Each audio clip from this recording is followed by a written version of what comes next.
48절부터 50절까지 말씀입니다. 신약성경 169페이지에 있습니다. 요한복음 12장 48절부터 50절까지 말씀입니다.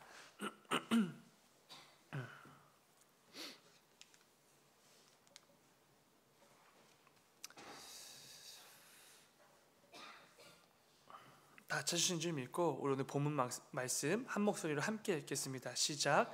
나를 저버리고 내 말을 받지 아니하는 자를 심판할 이가 있으니 내가 한 그 말이 그 마지막 날에 그를 심판하리라.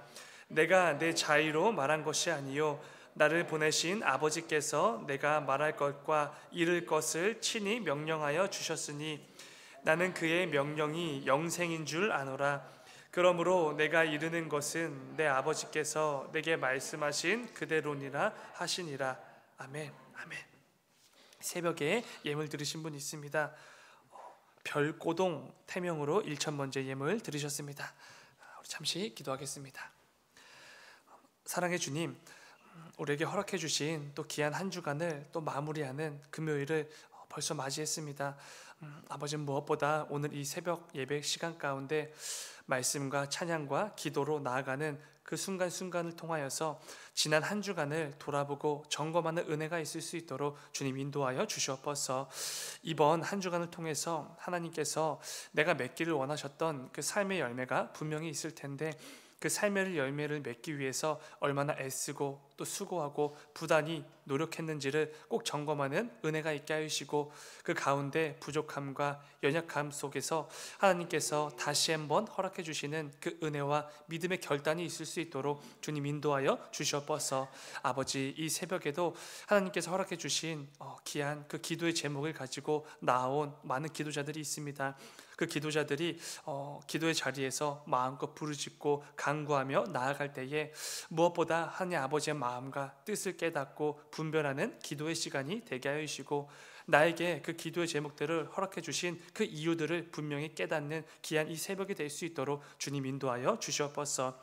아버지, 새벽에도 또 귀한 생명을 위해서 또 1,000번째 예물을 드립니다. 아버지, 이 예물에 담긴 기도의 제목들이 있다면 아버지 속히 응답하여 주시고 무엇보다 이 귀한 생명을 이 땅 가운데 부모님의 얼굴과 또 이 땅에 태어나는 그 날까지 주님께서 지켜주시고 또 인도하여 주시고 또 보호하여 주셔서 조금의 어려움도 또 조금의 문제도 없이 무사히 건강하게 태어날 수 있도록 주님 은혜를 베풀어 주시옵소서. 주님 감사합니다. 거룩하신 예수님의 이름으로 기도드렸습니다. 아멘. 아멘. 여러분, 계속해서 봄 대신방이 진행 중에 있습니다. 우리 대신방 인도하시는 담임 목사님과 또 대신방을 받으시는 우리 모든 남자 성도분들을 위해서 꼭 함께 기도해 주시기 바랍니다. 그리고 내일 토요일 오전 10시에 봄 예배 세미나가 있습니다. 우리 예배위원회 주관으로 진행이 되고요. 특별히 백석대학원 실천신학 교수로 재직 중이신 황종성 목사님께서 강사로 참석해 주십니다. 귀한 은혜의 시간들이 준비되어져 있으니 사모하시는 모든 분들은 꼭 함께 참석해 주시기 바랍니다. 내일 오전 10시에 진행이 됩니다.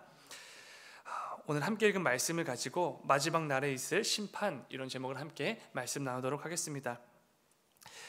오늘 본문에 속한 그 앞에 위치한 47절에서는 예수 그리스도를 통한 구원의 메시지가 선포되고 있습니다.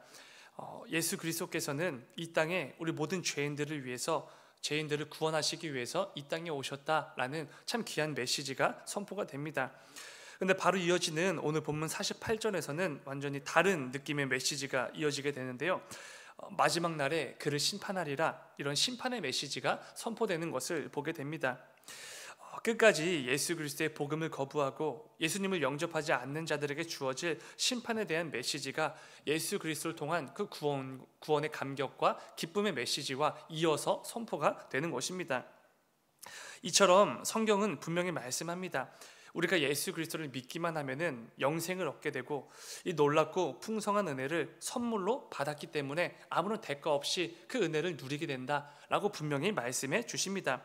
그런데 동시에 그 예수 그리스도를 거부하는 자들, 끝까지 그 예수 그리스도의 복음과 그분이 전하신 그 모든 말씀과 메시지를 거역하는 자들에게는 그 은혜를 조금도 누리지 못하는 심판의 자리가 분명히 있다, 이렇게까지도 분명히 말씀해 주시는 것이죠. 문제는 우리는 종종 이 중요한 사실을 까먹는다는 것입니다.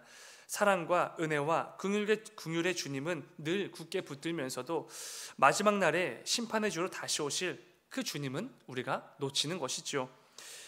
우리가 믿는 하나님은 놀랍고 풍성한 사랑과 은혜의 그 긍휼의 하나님은 분명히 맞지만 동시에 죄를 미워하시고 반드시 심판하시는 공의의 하나님이시라는 이 사실을 우리가 절대로 잊어서는 안 됩니다. 우리는 내가 믿는 하나님께서 사랑과 긍휼의 하나님이신 동시에 심판과 공의의 하나님이심을 늘 인식하며 균형 잡힌 신앙생활을 이어갈 수 있어야 되는 것이죠. 한쪽에만 너무 치우치거나 또 한쪽을 완전히 배제한 채 완전히 놓친 채 신앙생활을 이어간다면 분명 문제가 생기기 때문에 그렇습니다. 하나님께서 성경을 통해서 사랑의 하나님이신 동시에 공의의 하나님을 우리에게 가르쳐 주신 이유가 분명히 있겠죠. 오늘 이 새벽에는 예수님께서 말씀하신 그 마지막 심판에 대한 내용을 함께 나누어 보려고 합니다. 본문 48절을 다시 한번 읽어보면 이렇습니다. 48절입니다.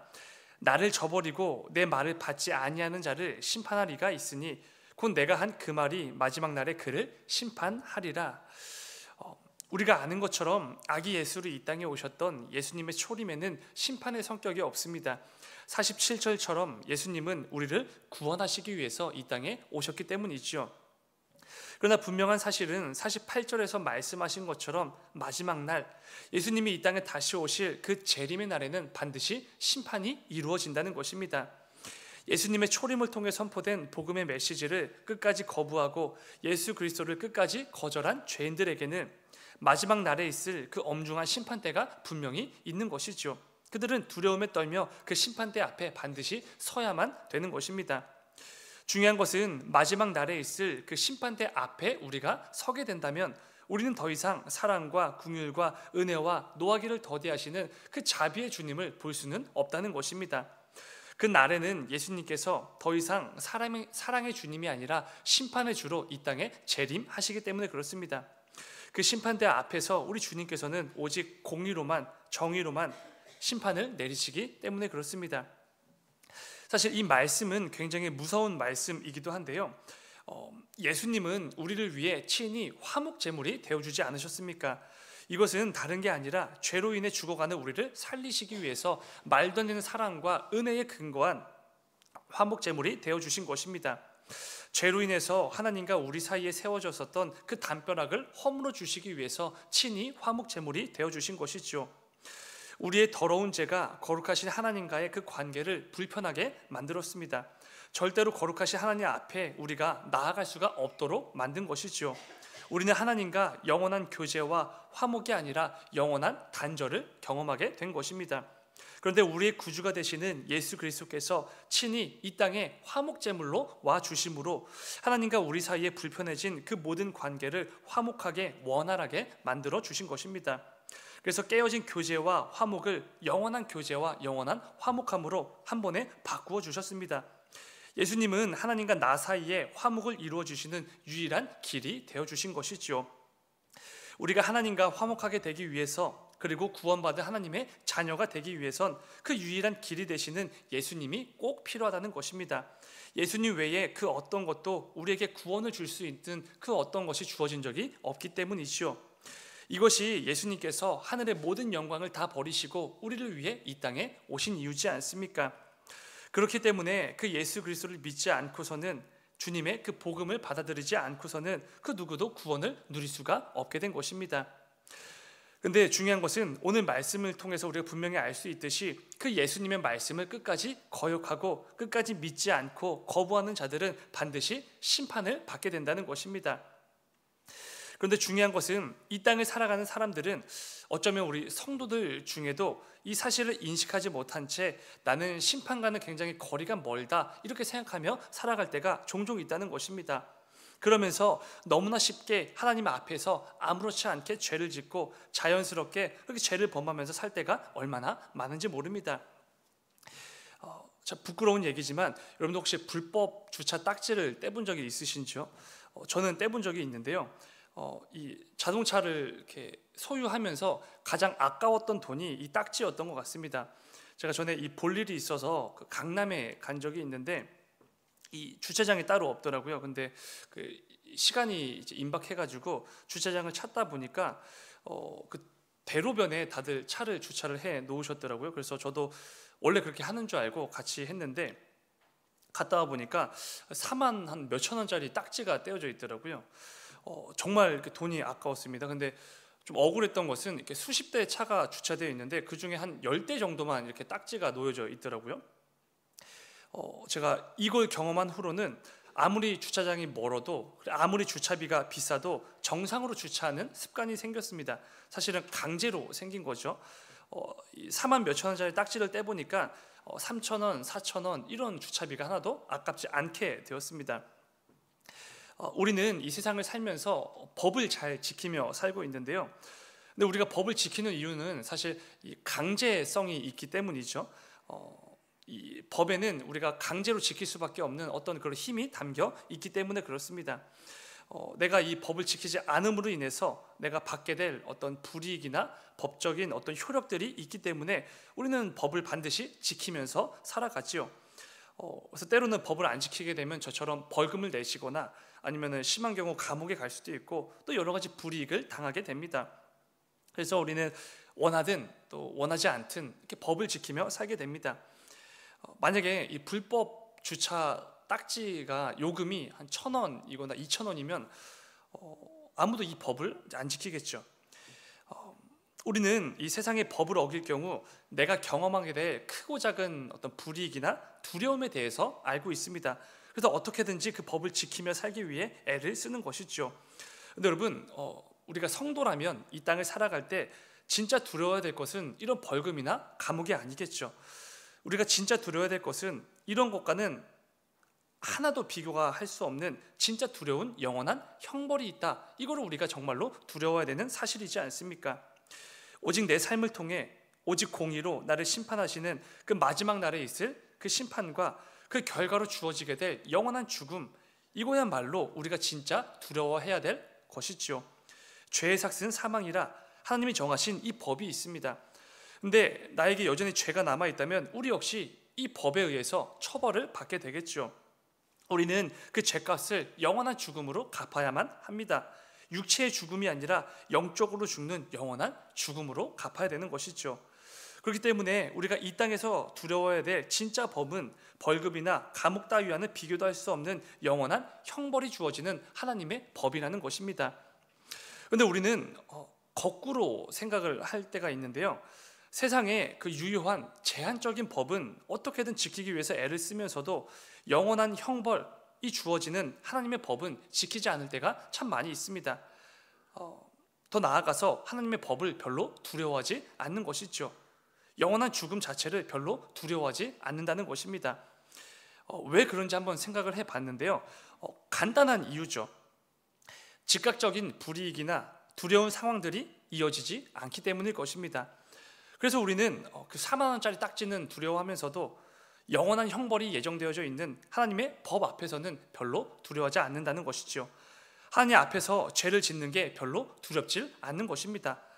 당장 어떤 딱지가 주어지지 않기 때문이죠. 내 영혼이 달린 하나님의 법 앞에서 조금 더 두려워하지 않는 이유는 그거 하나지 않겠습니까? 이것은 어쩌면 우리의 영적 상태가 느슨해져서 그런 것일 수도 있겠는데요. 시편 기자는 이렇게 말합니다. 시편 4절인데요. 제가 읽겠습니다. 악인은 그의 교만한 얼굴로 말하기를 여호와께서 이를 감찰하지 아니하신다 하며 그의 모든 사상에 하나님이 없다 하나이다. 죄인들의 특징 중 하나는 이런 것이죠. 내가 지금 짓는 죄, 지금 내 삶을 하나님께서 안 보고 계신다. 혹은 하나님이 안 계신다. 하나님이라는 존재가 있을 수가 없다. 이렇게 확신을 하며 이 땅을 살아가게 되는 것입니다. 그런데 여러분, 하나님께서 정말로 내가 짓는 죄에 대하여 아무런 관심이 없으셔서 모르셔서 아무런 딱지도 안 떼시는 것입니까? 하나님이 안 계시기 때문에 우리가 어떤 죄를 짓든지 어떤 처벌이나 심판이나 번개를 내리시지 않으시는 것입니까? 절대로 그렇지 않지요. 예수님께서 말씀해 주신 것처럼 지금 당장에는 심판이 없는 것처럼 보이고 죄에 대한 그 어떤 처벌이나 불이익도 없는 것처럼 법적 처벌이 없는 것처럼 보이지만 마지막 날에는 심판이 있습니다. 마지막 날에는 주님께서 말씀하신 것처럼 정말로 심판이 있죠. 이를 통해서 자칫 느슨해질 수 있는 우리의 영적 상태를 다시 한번 다잡아야 되는 것입니다. 주님께서 이 말씀을 주신 이유는 겁을 주시기 위함이 아니라 우리의 영적 상태를 다시 한번 기강을 바로 잡으라, 이렇게 주신 메시지겠지요. 성경이 증거하는 것처럼 우리가 믿는 하나님은 오래 참으시는 하나님이시지 않습니까? 우리가 그 하나님이 계시기 때문에 지금도 이렇게 함께 모여 예배를 할 수 있는 것이죠. 은혜와 긍휼과 자비와 노하기를 더디하시는 오래 참으시는 하나님. 중요한 것은 이것은 하나님께서 우리의 죄를 못 보셔서 놓치셔서가 절대로 아니라는 것입니다. 우리가 살기를 바라시기 때문이죠. 그래서 지금도 또 한 번 참으시는 것이지 않습니까? 중요한 것은요, 그 오래 참으시는 하나님을 우리는 주님 다시 오시는 그 심판의 날에는 볼 수가 없다는 것입니다. 심판대 앞에 설 때는 오래 참으시는 하나님이 아니라 오직 공의와 정의로 내 삶을 엄중하게 심판하시는 심판의 주님만을 우리가 대면하게 된다는 것입니다. 이걸 안다면 내 영적 상태가 느슨해지도록 내버려 둘 수가 없죠. 하나님 앞에서 살아가는 성도로서 이 땅을 아무렇게나 살 수가 없다라는 것입니다. 그렇다면 여러분, 이 부분이 중요하지 않겠습니까? 이 사실을 아는 성도라면 이 땅을 어떻게 살아가야 되는가라는 부분입니다. 예수님께서 주님 다시 오실 그 날에 대하여 이렇게 분명히 말씀해 주셨습니다. 마태복음 24장 44절입니다. 이러므로 너희도 준비하고 있으라. 생각하지 않은 때에 인자가 오리라. 이 말씀은 예수님께서 다시 이 땅에 오실 그날, 심판의 주로 이 땅에 오셔서 온 땅의 모든 것들을 심판하실 그 날이 언제 올지 모르니 늘 대비하라, 준비하라, 깨어있으라, 이런 말씀이지 않습니까? 그날이 언제인지는 모르지만 반드시 올 것이기 때문에 늘 준비하라, 이런 말씀이 되는 것이죠. 그렇다면 그 심판의 날이 분명히 있음을 믿고 언제라도 올 수 있다는 사실을 아는 성도가 마땅히 해야 될 준비가 뭐냐는 것입니다. 오늘 본문에서 심판에 대해서 말씀하신 예수님께서는 이어서 이렇게 말씀하시면서 오늘 단락을 마무리하시는 것을 보게 됩니다. 본문 50절입니다. 나는 그의 명령이 영생인 줄 아노라. 그러므로 내가 이르는 것은 내 아버지께서 내게 말씀하신 그대로니라 하시니라. 아멘. 저는 이렇게 묵상했습니다. 심판이 있음을 인식하며 이 땅을 살아가는 성도는 무엇보다 영생이 담긴 하나님 말씀에 붙들어야 된다. 그 말씀에 순종하며 살아야 된다라는 것입니다. 예수님께서는 분명히 말씀해 주셨죠. 하나님 아버지의 명령에는, 그 말씀에는 영생이 담겨 있다. 이것을 뒤집어서 생각해 보면은 하나님 말씀에 순종하고 그 말씀을 붙들고 이 땅을 살아가는 사람들이 영생을 얻게 된다, 이런 말씀이지 않겠습니까? 그리고 예수님께서 하시는 모든 말씀은 그 영생이 담긴 하나님의 명령과 말씀에 따라 하신, 가르치신, 선포하신 말씀이라고도 분명히 말씀해 주셨습니다.